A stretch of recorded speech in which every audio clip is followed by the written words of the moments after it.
Building and executing an order export. First, you'll go under Orders, then Export Orders. We're going to create a new order export file. So we're going to click Create New Profile. This will be a flat file. I'm going to choose that it's for the Canada market or Canada warehouse only. I can filter it by certain ship methods. If you want it for all ship methods, leave the filtering off on ship methods. If you know that you are only using 2 types of ship methods in that particular warehouse and that's all you want to batch, you can check box the certain types of ship methods. I'm going to leave that unfiltered for now. Then you build your columns to export. Some of the most common columns to export are things about the order itself. So we're going to start with, say, the order number. And then we're going to go to probably order date. And then we'll probably do something like distributor ID in case they need that. The shipping name, who it's going to be shipped to, an email. These are all fields that your fulfillment center would be telling you they need. Then you can choose from 2 different types of phone numbers. So there's a cell phone here, or there's a telephone down later in the section.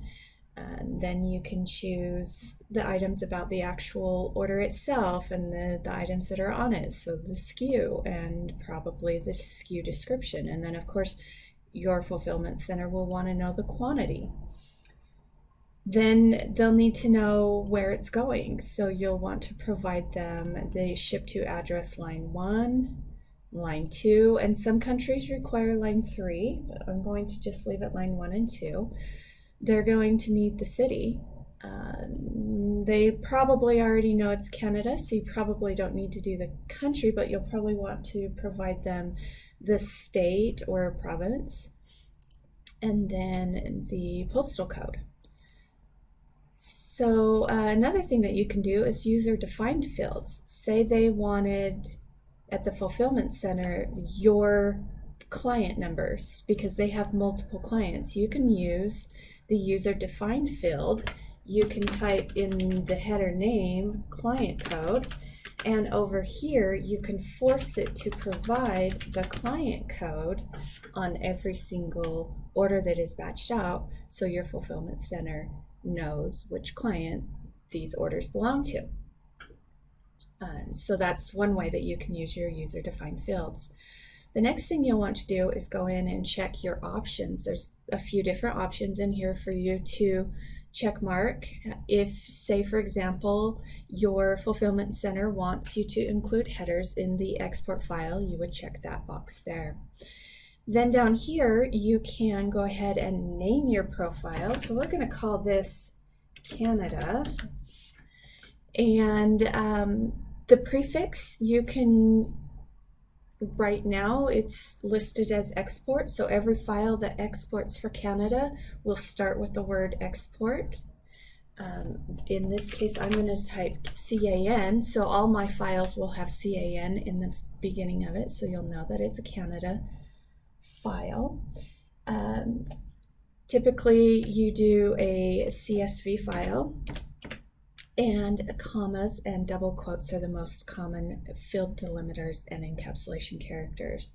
You can schedule it for reoccurring. If you wanted to send these to your fulfillment center Monday through Friday, you can, and skip Saturday and Sunday, or you can do a no schedule and just process and execute the batch whenever you feel like it. You can also send this as an email attachment or send it through an FTP site as an upload. But right now I'm just going to save the profile and scroll down. You'll be able to see that it has saved. Also down here at the bottom, you could be able to click on the preview export button. This will batch all orders that are falling in with that category, in the Canada category, with those particular ship methods.